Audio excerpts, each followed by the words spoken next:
All right, let's get started, everyone. It is 1:01 p.m. here on the East Coast, and I am delighted to welcome you all to the first virtual forum hosted by the Education Knowledge Broker Network. If we haven't yet met, my name is Katie Philp. I'm the director of EKBN. It's my pleasure to welcome you all to our event, Shaping the Future of Knowledge Brokering. If you're new to EKBN, you're now part of an inclusive professional community by and for knowledge brokers. We're committed to democratizing the production and use of evidence in service of an education system that is just and equitable, particularly with an eye for learners and communities who have been historically and systematically disenfranchised.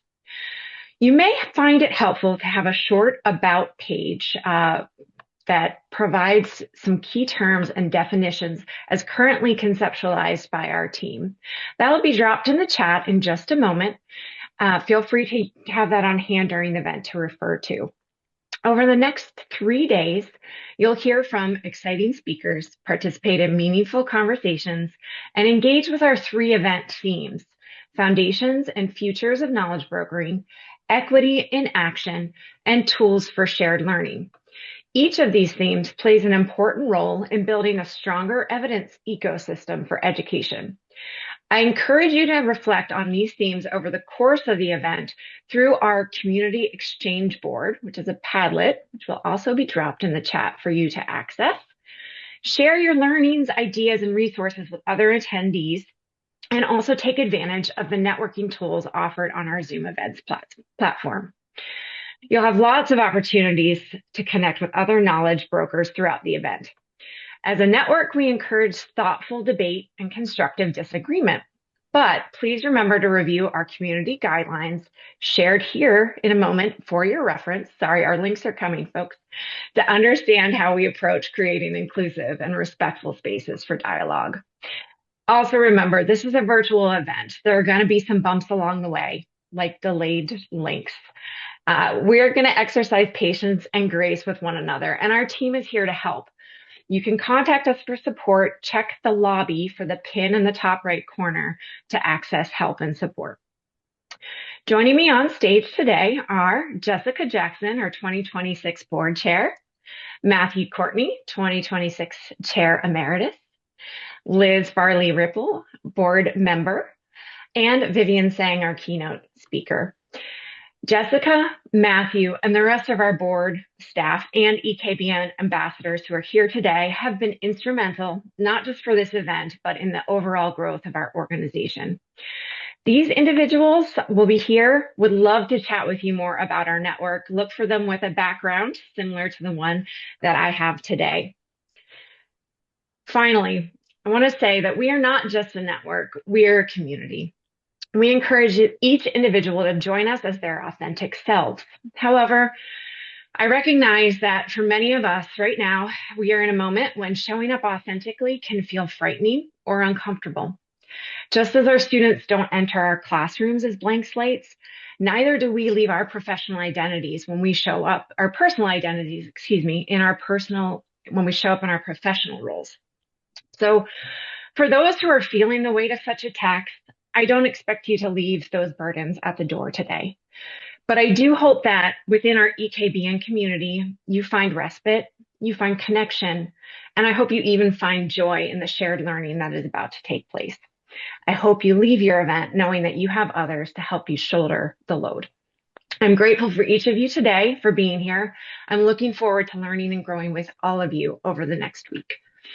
With that, I'm going to turn the mic over to Liz Farley Ripple, who is Professor and Senior Associate Director at the School of Education at the University of Delaware, to introduce our first keynote speaker.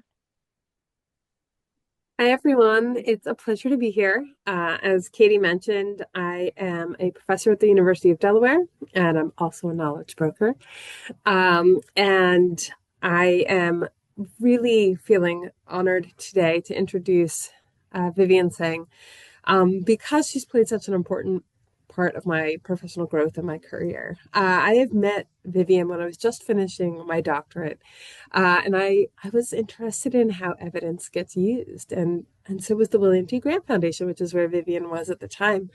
And through her, I became connected to a growing field of individuals, practitioners, funders, community members that were interested in thinking about and strengthening the role of research evidence in educational policy and practice, but also other areas, as Vivian is involved in all sorts of youth-related fields, such as criminal justice, social work, child development, and so on.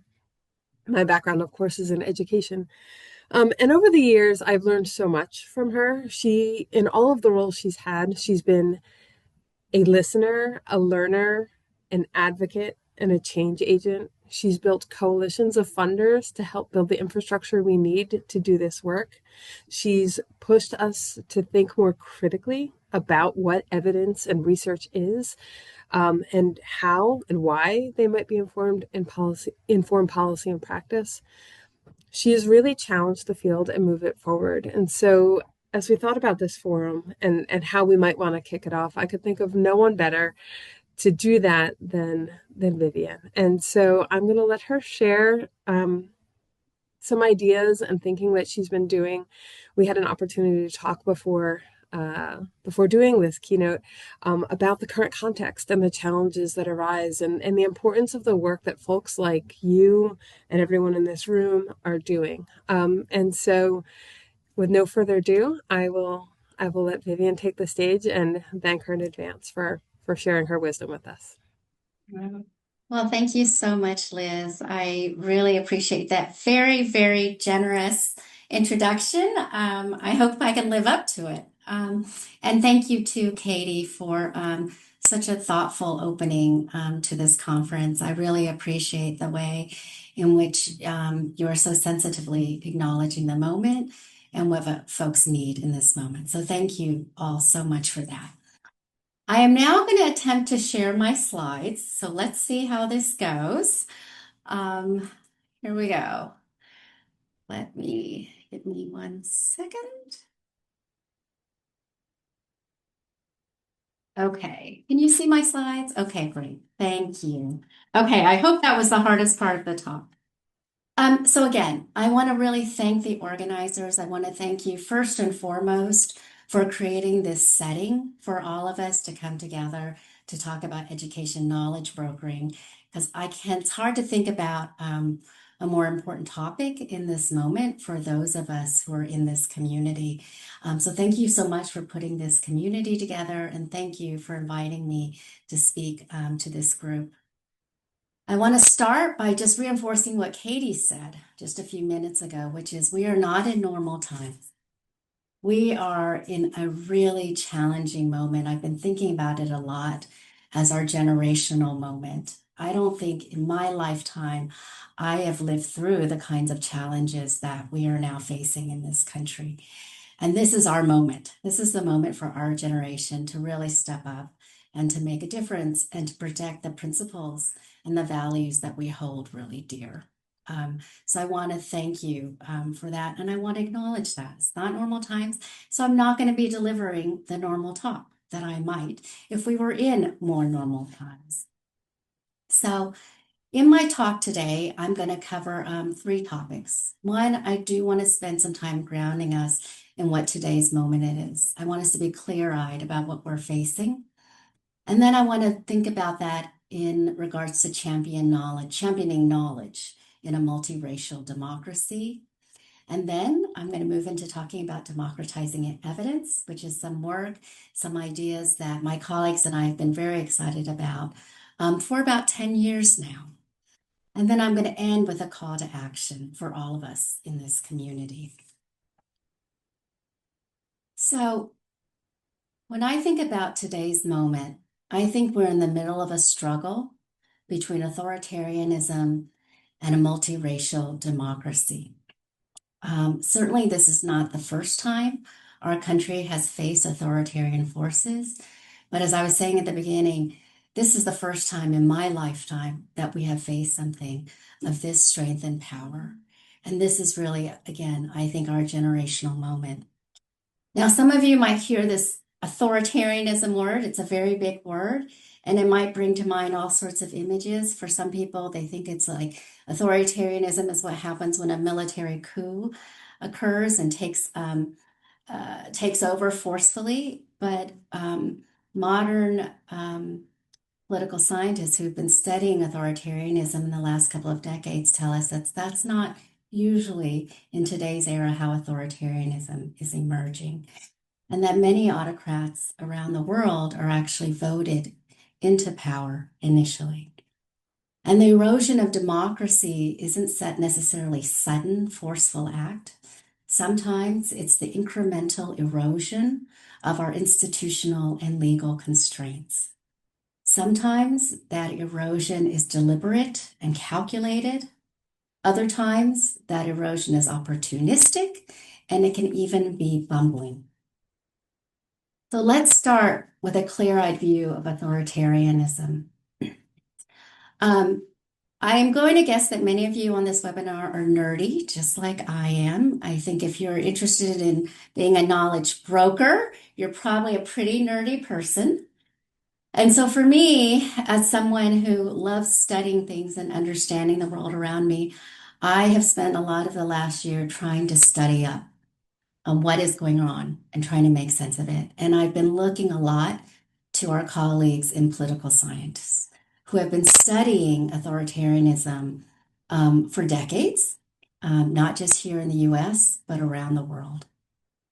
And what I'm about to show you now is a set of authoritarian tactics that they have reviewed, a lot of research around the world, as I said, and throughout time, and identified 7 authoritarian tactics. Again, just drawing from history and around the world.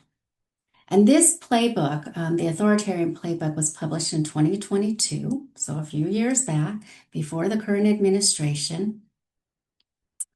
And it was written, this particular report was written for journalists, which is a type of knowledge broker. But I think it has a lot of relevance for us who are research knowledge brokers. So let me show you what are the common authoritarian tactics. One, a very common tactic is to scapegoat vulnerable communities. And so authoritarians are able to consolidate power, at least in part, by sowing division among the populace. And so you vilify certain vulnerable communities in order to better consolidate power. And certainly I think we're seeing a lot of that in our country. Authoritarians also tend to aggrandize executive power. So they weaken the checks and balances of a democratic Republican form of government. And you can think about that in terms of what we're seeing. They also politicize independent institutions. So among these, you might think about the Department of Justice, the IRS, our central bank. And authoritarians do this so they can weaponize these institutions against their opponents and shield themselves from accountability. Authoritarians also quash dissent. And that is so important part of this because, and I'm going to quote here from Stephen Levinsky, who is a political scientist, and he says, in democracies, citizens are not punished for peacefully opposing those in power. They need not worry about publishing critical opinions. They don't need to worry about supporting opposition candidates or engaging in peaceful protest because they know they will not suffer retribution from the government. In fact, the very idea of a legitimate opposition, that all citizens have the right to criticize, organize opposition to, and seek to remove the government through elections is a foundational principle of democracy. But under authoritarianism, in contrast, opposition comes with a price. And if that price, that cost of speaking out rises, then you're starting to see democratic backsliding. Examples of that are politicians being investigated and prosecuted on baseless or petty charges, media outlets being hit with frivolous defamation suits or adverse regulatory rulings, businesses facing tax audits or being denied critical contracts or licenses. Universities and other civic institutions may lose essential funding, or for nonprofits, their tax-exempt status. And journalists, activists, and other critics may be harassed, threatened, or physically attacked by government supporters. These are the signs of authoritarianism.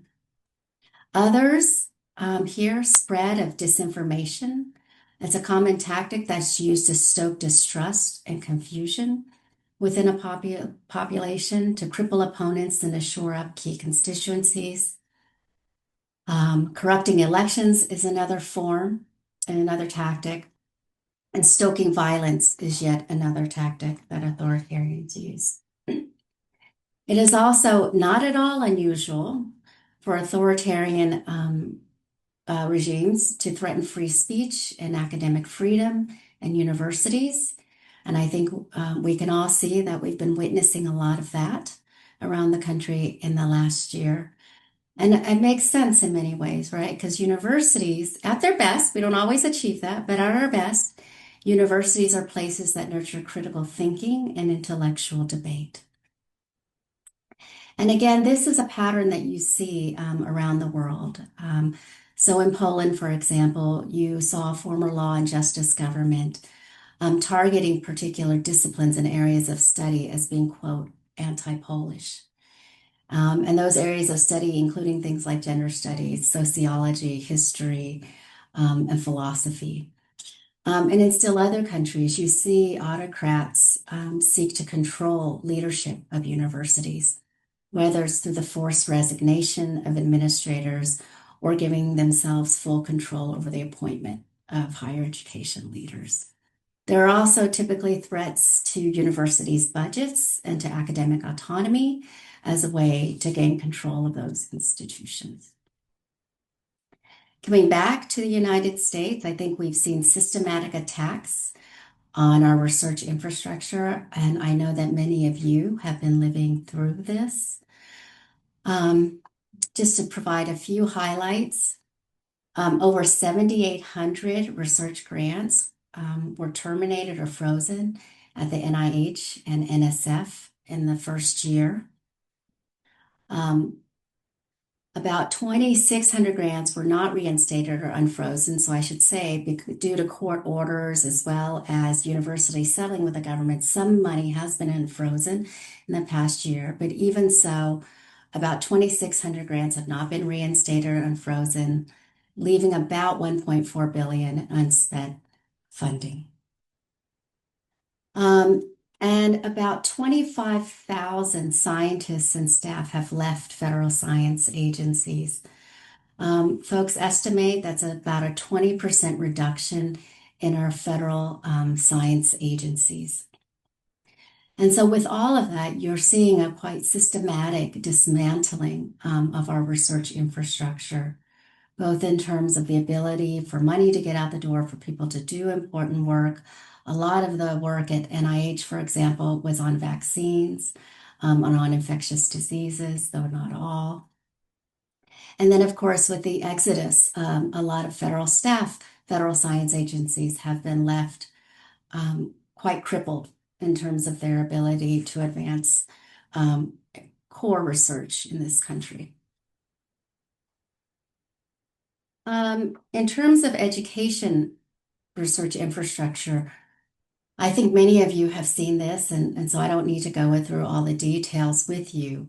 But just in the past year, this is a report from an article from Jill Barchet of the Hechinger Report, where she documented month by month the attacks on the education research infrastructure, particularly at IES.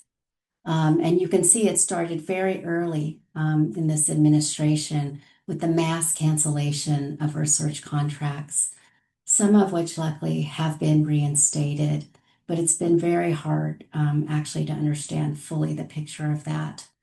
Critical data sets have been cut. There has been the removal, the firing of Peggy Carr as NCES commissioner last February, and within 15 days, the acting NCES head was removed. So a lot of turnover. And here in IES, as well as what we saw in NIH and NSF, especially NIH, large cuts to staffing in these federal agencies. And so, by the estimates of folks that I'm talking to, it sounds like there may be about 20 people left to staff IES. And what we're also seeing is a lack of transparency in terms of what is going on. And getting accurate information has been very challenging in this fast-moving environment. And even though a lot of research grants have not been canceled, it's unclear how well and how much money is getting out the door. So even if it's been appropriated, it's hard to track transparently what is going on. So that, I think, is just a snippet of what we are facing in this country in this moment. And so when I talk about this as a generational moment, this is just a slice, I think, of what we're talking about. And I would say it's no huge surprise that knowledge is under attack as we are backsliding from democracy. After all, knowledge is vital for a multiracial democracy. And as the folks are trying to slide away from our democratic principles, it's no surprise that they're going after our knowledge infrastructure. And in this country, I think we can look at our own history to understand fully the importance of knowledge, of education. This is a photo of the 1910s in Alabama of an African-American teacher and his students in their one-room schoolhouse. So just imagine all of these kids in this one-room schoolhouse. We have a long history in this country of knowledge being suppressed by authoritarian forces, that suppressing knowledge is a way of holding people down. During slavery times, for example, southern states made it illegal for enslaved people to read and to write. They made it illegal for others to teach them to read or to write. And that's because literacy was linked to liberation, to freedom, right? And you can see that because when there were rebellions, slave rebellions, the Stono Rebellion, the Nat Turner Rebellion, southern states would respond by ramping up anti-literacy laws to prevent protests. So they too were linking up knowledge and literacy with freedom and what folks would later demand. Knowledge was restricted, reading was restricted, because through reading and literacy, people could acquire new ideas. They could learn about what was going on. They could learn about abolitionism. They could learn about what was going on during the Civil War. If folks were literate and they were educated, they could also write passes and create the documentation that would allow them to escape. So, while there was a lot of suppression of literacy and education, we can also see the forms of resistance, right? So even during slavery times, even when it was illegal, we have so many examples of enslaved people who would secretly go to great lengths and very creatively learn how to read and write, and others who would teach them to read and write. And after slavery, we saw the proliferation of literacy efforts by and for African Americans. Again, tying together knowledge building with freedom and liberation. And during the 1960s civil rights movement too, that too included a very strong push for education and for education equity. So I think the struggle we are in is not altogether new. It is, though, the struggle of our generation, but I think we can seek resilience and courage and wisdom from our own past. So let me talk a little bit about democratizing evidence today. In talking about evidence, I'm going to focus a lot today on research-based evidence or research-based knowledge, because I think that's the world that a lot of us are in. But I just want to start by acknowledging that there are other very important forms of knowledge that also have to come to the table with research evidence. That includes practice-based knowledge, the kind of evidence that's gleaned from years and decades of experience working in practice roles. There's also the knowledge that comes from lived experience of families and communities that are also valuable to remember. In democratizing evidence, let me try to break it down very simply. To me, the basic of democratizing evidence is applying the principles of democracy to the work of producing, brokering, and using research evidence. And I want to say this point very clearly too, because sometimes people see the word democratizing evidence and they assume it's about party politics. And so let me just say very clearly, democratizing evidence or democratic principles is not a partisan issue, right? No political party has a stronghold on our democracy or our democratic principles, right? This, I think in an ideal world, I aspire to one where all our political parties are trying to protect the basic principles of democracy. When we apply democratic principle to evidence, we should be thinking a lot about who is at the table in defining our evidence agendas. That the people most impacted or that we want to be most impacted should be at the table in setting research agendas, in setting the knowledge brokering agenda, in setting the use of evidence agendas.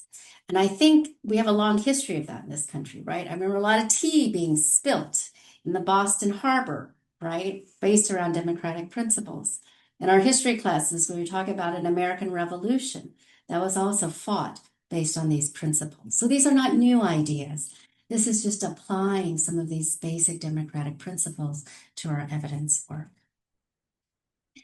And so when we think about that, I think we can be frank with each other that these democratic principles have not always shaped evidence work in our country, that too often the research enterprise has been shaped by elites in our society. Academics have a long history of shaping research agendas. We get our ideas from research by talking to each other, by going to conferences where we learn about each other's work and we interact around each other's work. We develop our research agendas by reading each other's work in academic journals or in books. So a lot of our engagement to construct research agendas has come through our interaction with each other. It has not been fueled by what communities want, and I'll get to that for a minute. Too often research agendas are also set by funders, right, who have the power of the purse to control what gets studied and how it gets studied. And during an era of evidence-based policy, a lot of the evidence agenda was set by federal policymakers that were also making decisions about what research was useful and what kind of research was needed. So as I think about democratizing evidence, I think instead about how can we be led by a different set of principles. And what I'd like to talk about here are 3 principles that have guided us at the Foundation for Child Development. The first is centering communities, whoever that is for you. I'll talk about who it is for us. The second principle is embracing history, and the third is contending with power. So for us at the Foundation for Child Development, children are at the center of our concerns. It's in our name, and they are at the center of our concerns. And we have been really interested in moving the children who have been the margins of our society due to racism, xenophobia, and inequality, moving them to the center of our collective attention and work. And we think that makes a lot of sense, not just morally, but also practically, because today, half of all children in our country are children of color. And so these children are really a core part of our country's future. And if we look further at demographics, we see that 1 in 4 children in our country is a child of immigrants. So I'll let the folks sit with that. 1/4 of our nation's children have at least one immigrant parent. So immigrant families are also at the core of our country's future. And although it may seem intuitive that, of course, we're going to put children of color and children of immigrants at the center of a lot of our concerns, it's really striking how often we have not done that as a field. Too often, research with children and families of color has been deficit-oriented. There are differences from white middle-class kids seen as deficits and deviances. There's been a lot of victim blaming of immigrant parents and of parents of color being blamed for their children's disadvantages. In response to that, we've seen more of what Eve Tuck talks about as damage-centered research, that in the attempt to document people's pain and brokenness due to oppression and inequality, research has too often reinforced the notion of folks as depleted, ruined, and hopeless, right? And so as we think about the fact that bodies of research on children and families of color, of immigrant families has grown, too often the studies themselves are not guided by the goal that communities have for themselves. They're guided by the goal that others have in establishing research agendas.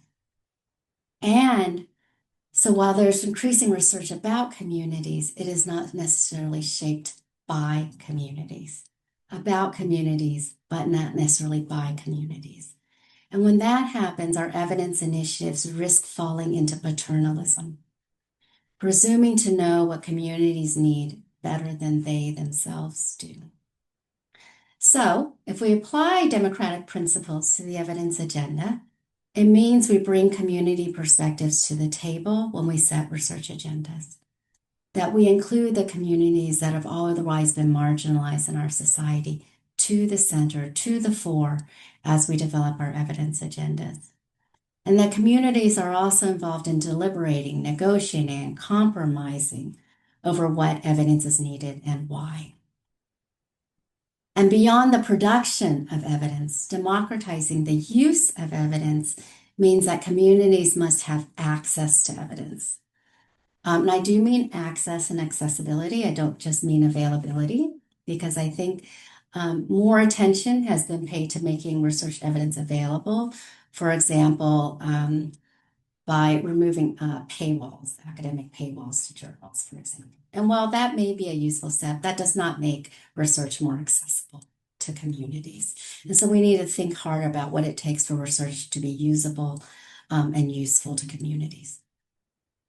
We also need to ensure that communities are equipped to use evidence to advocate for policies and services that would benefit their communities in the ways that they want. So, for example, decades of evidence-based policy has been a lot about agency leaders being the agents, right, that use evidence and wield evidence to make budgetary decisions, to improve services, to decide what to focus on. And here what we're talking about is equipping and building the capacity of the public to discern evidence, to make sense of it, and figure out how to use it. And that requires that communities have well-designed opportunities for public deliberation over evidence. So we need to think about how do we create that infrastructure and that system of capacity supports so that we have a well-informed public. And if we do that, we'll foster more evidence-informed populace in our country.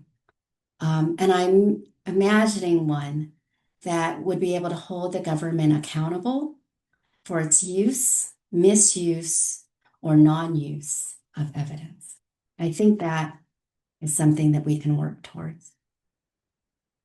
The second principle that we have leaned into is embracing historical perspectives. And here I've just learned so much from John Diamond, who is a sociologist of education, has studied a lot of education inequality, done a lot of research practice, community partnership work, and is just such a thoughtful observer about our field. And what John does is he reminds us that our institutions that are involved in this knowledge brokering work or involved in research practice partnership work, that our institutions have long histories of racial injustice. And I would also add of immigrant injustice, of xenophobia. And so, for example, our universities, where many of us, not all of us, but many of us as researchers are embedded, sit on land that was acquired through theft, conquest, and genocide of indigenous peoples. That some of our universities were built from the proceeds of slavery and exploitive taxation of Chinese laborers. That too often, even today, academic knowledge is produced extractively. That data is collected from marginalized children and communities, but too seldom have we returned something of significant value back to the people who shared their personal experiences, their instructional time, their family lives, or even their saliva and their brain images. If we look at the other side of institutions, we can think about districts and schools, which they too have had historical sites of exclusion. So, for example, Black, Asian, Chicano children were segregated from white children throughout most of U.S. history in our schools. Indigenous children were forcefully sent to residential schools to separate them from their family members, to erase their cultures and languages. And then in more modern decades, we've seen white flight from big cities that drove segregation in the 70s and 80s, and more recently, gentrification. So it's important, as Sean reminds us, just to remind ourselves that we are steeped in history, and what we see today and what we're doing today is still influenced by these imprints of history. Anne Ishimaru, who's written lovely work about research community practice partnerships, cautions us as you think about democratizing evidence. What do we do with all this? She cautions us that researchers, because of these deep histories of oppression, that researchers should not fall into lockstep with practitioners and unquestionably align with existing system goals and assumptions. That instead, we should enlist communities and families as partners in redefining the goals of research and the ways that it is used. So we just have to know that some of these things are deeply embedded in our systems, and then intentionally engage with families and communities to work through them. Of course, that requires building trust, and we should also just acknowledge that there are many good reasons why marginalized communities do not trust researchers or government agencies. And that's a good start, by acknowledging it, and then by intentionally engaging in trust building and understanding that it takes time, that building trust is not a one and done activity. It means building it for the long run and knowing that there could be slip ups along the way. And so we also have to repair trust along the way as we're coming together. I think luckily there are more and more examples of this kind of work, which we can learn from. You know, there's great research community practice partnerships of the type that Anne Ishimaru leads. There's great participatory research, decades of participatory research. What I would suggest in adding to all of those examples is that it's useful for us to think more field-wide about this. So it's not just study by study or project by project that there's this work of democratizing evidence, but how can we do it at a larger scale that is field-wide? And I think that at least one way into that is to start to think more about agendas. What are our collective research agendas? And how do we shape those in partnership with communities? A third principle is the importance of recalibrating power. And again, I'm going to come back to John Diamond, who reminds us that bringing groups and institutions with unequal power together without acknowledging that unequal power is a recipe for continued domination. So he really encourages us to be clear-eyed and intentional in the ways that we move forward. And so as we engage in partnership work, as we engage in brokering work, we should acknowledge that people do not arrive at the table on equal footing.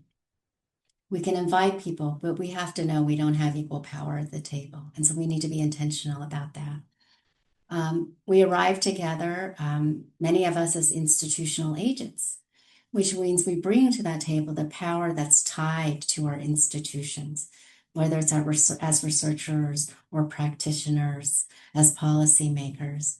We bring to the table the resources that are provided by our institutions. For researchers, it means that we're often conferred a lot of respect as subject matter experts, right? So that's imbued upon us as we step into the room. So we have to recognize that. Also, that practitioners come to the table also holding their own power and authority over the policies and practices of their organization. And collectively, those sources of power can do a lot, unless they're intentionally addressed, to undermine the power that communities have. So we have to be quite intentional and thoughtful about how to bring people together, recognizing that there's unequal power. And of course, Katie said this early, we also recognize that people within an institution are also not the same. So people have their individual social identities, their family histories, their lived experiences, and we also bring all of that to the table. So in democratizing evidence, we can engage communities in establishing research priorities. Knowledge brokers are vital in fostering inclusive dialogue, in designing the spaces where that shared sense-making occurs. We can engage parent organizers, family organizers. We can engage social justice movement leaders. Knowledge brokers can also set aside funding to equip community organizations to participate in evidence initiatives, all the way from the agenda setting phase to the implementation and monitoring phase.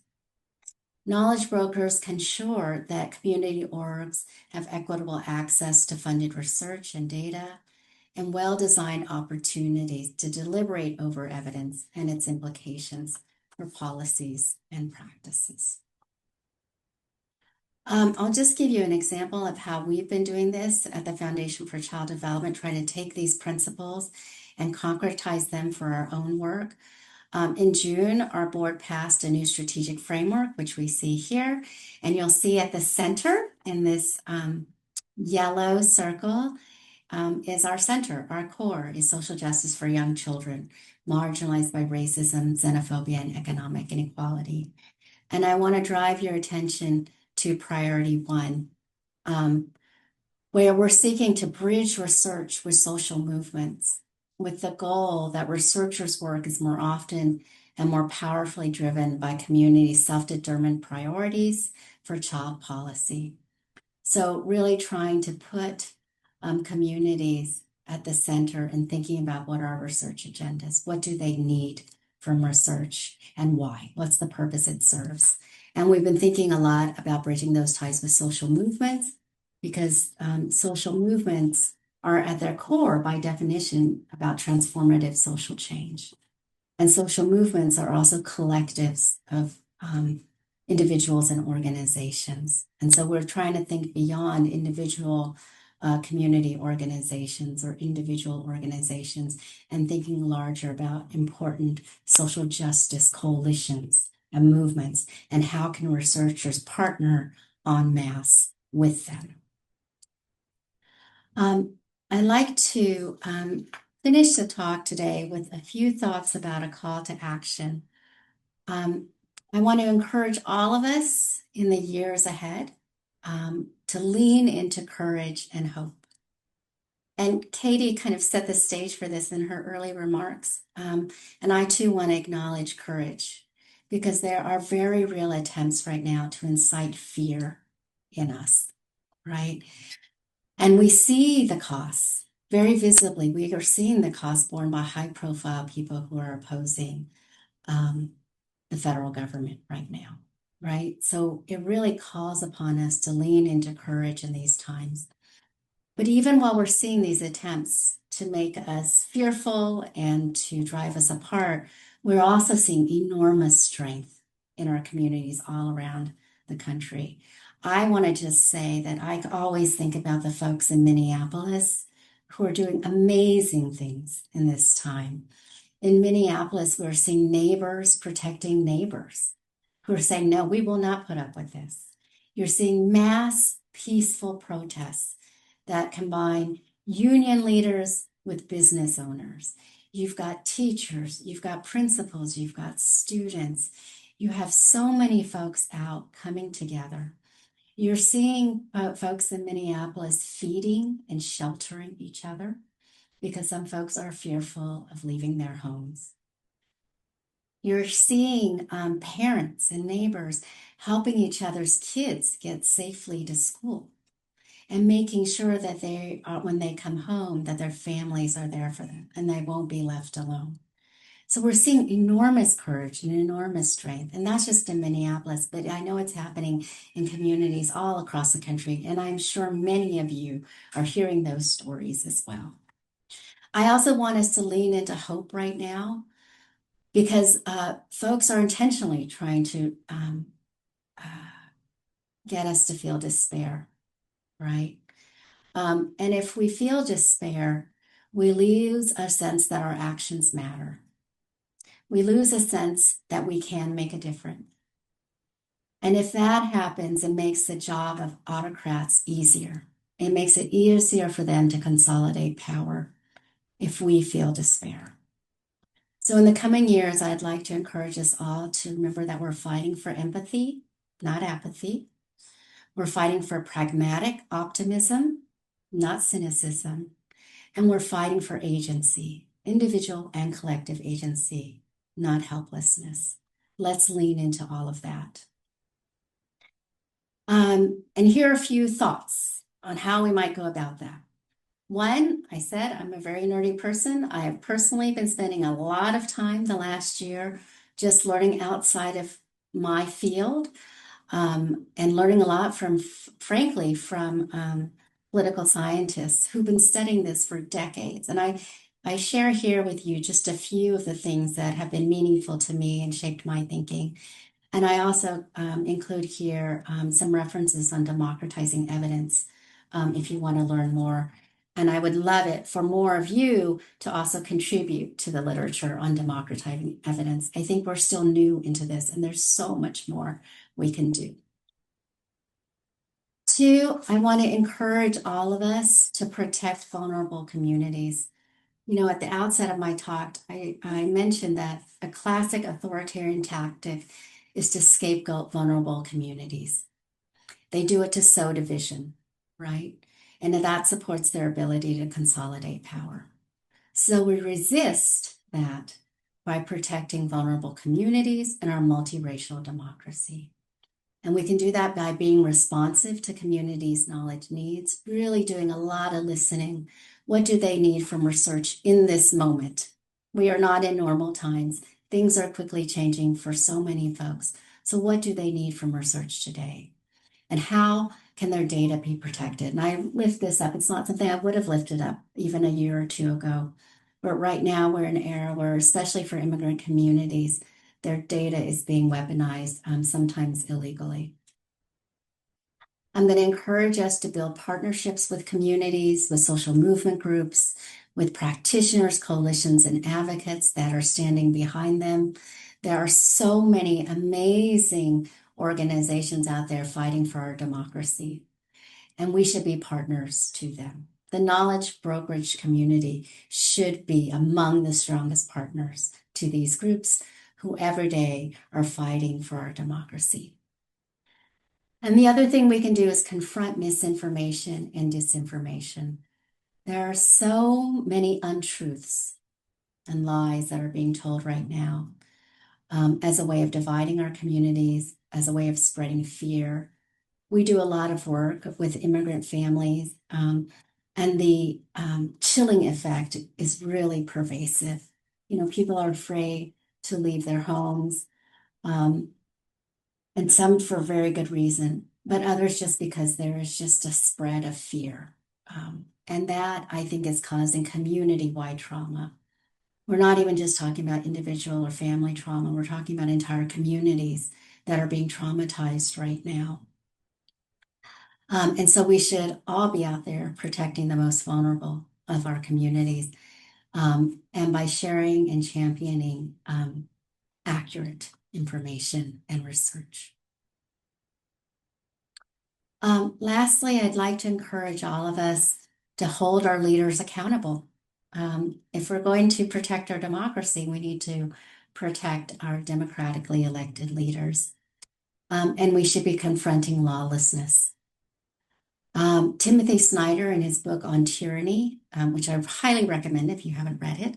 It's a very thin book. It doesn't even take long to read. But in his very first chapter, his first lesson from studying authoritarianism in the 20th century, his first lesson is do not obey in advance.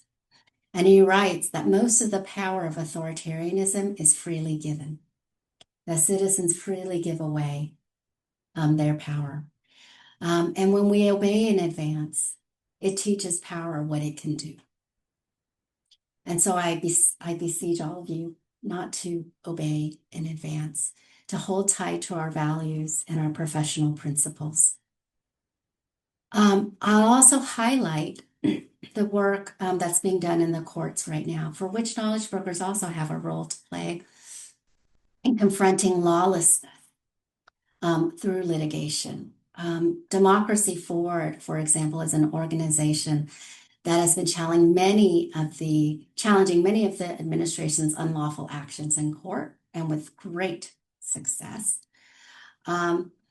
They have summed up that there have been about 620 suits filed against the administration for unlawful policies and practices. The administration is losing in those court orders up to 70 to 80% of the time. So I just want to repeat that because that's a stunning, stunning number, that the administration is losing 70 to 80% of its cases because they are unlawful. Now, some of those cases will go to the U.S. Supreme Court, and they are going to the Supreme Court at an unprecedented rate. But Democracy Forward also tells us that less than 5% of those cases will actually reach the Supreme Court docket. And by and large, when lower courts their rulings are sticking. So there is a resistance out there. There are folks that are confronting lawlessness. And I want to say not just the lawyers who are doing it, but the brave people who are coming forward as plaintiffs, because it takes a lot of courage to do that as well. And for knowledge brokers, you can serve as plaintiffs. You think about SRI and AERA that filed a lawsuit with Democracy Forward support. As knowledge brokers, we can also file amicus briefs in support of some of these impact litigation cases, right? Summarizing and synthesizing the research on what we know about a whole wide array of issues. And we can provide expert testimony. I want to also make a case for supporting and protecting the 14th Amendment. For those of you who don't know, the 14th Amendment was passed after the Civil War. It was passed to grant all folks born in the U.S. citizenship. And it was passed after the Civil War so that formerly enslaved people would be United States citizens. And that is being challenged right now in the courts by an executive order that is saying that undocumented children, babies born in the United States, children born in the United States to undocumented parents would be denied birthright citizenship. And so our very long-standing 14th Amendment is being challenged in the courts right now. Another issue I'd like to raise for your attention in this education community is the need to support public education for all students. And there I would refer you back to the 1982 Supreme Court decision in Plyler v. Doe. And that Supreme Court ruling, which has stood for 40 years, said that students, regardless of their immigration status, had a right to public education in this country. And that is being challenged in Tennessee, in Idaho, and other states around the country. And this is something we in the education community need to be paying very close attention to, because this is about the right to access to public education for one group of students. And I think many of us know from history that once one group is excluded, that circle of exclusion usually expands. And so we have to really protect this principle, I think that many of us hold dear. And so I refer you to learn more through the Education for All campaign. And so I just want to stop there and thank you so much for your time and for your attention, and even more so for your work to champion knowledge and our multiracial democracy in a time, and especially in a time when it is not easy, when your courage and your hope are invaluable. Vivian, thank you so much for this discussion that you have opened up that I know we will continue with the rest of our forum and likely well beyond that. Unfortunately, we do not have time for questions today. We do have to switch over to other rooms. However, I would like to encourage folks to go ahead and put their thoughts and questions into the community Padlet. And that way we'll try to connect you with Vivian and the resources in particular that she shared on her slides so that everyone can engage with those and ensure that your questions are answered as well. So thank you so much for that conversation. We really, really appreciate your thoughts, your time, and your call to action. I think there's a lot of important opportunities for knowledge brokers to think critically about how we engage in the current moment. So thank you so much. Thank you. Okay, so I want to orient everyone quickly to how we move across sessions within our Zoom platform. What we will do is folks will leave this webinar room. When you leave, you should still have up a screen in your browser that shows the EKBN lobby. Within that lobby, you should be able to view all of the upcoming sessions. So please go ahead. Our next session is going to be a panel conversation. So you should be able to find that. Go ahead in there and join as you're ready. We'll start at 2:00. So if you need a quick 2-minute break, go ahead and take that. And don't forget, I know there have been some hiccups, but if anyone needs some help getting into our Zoom, use that helpline. All right. Thank you. We will see you in the other room momentarily.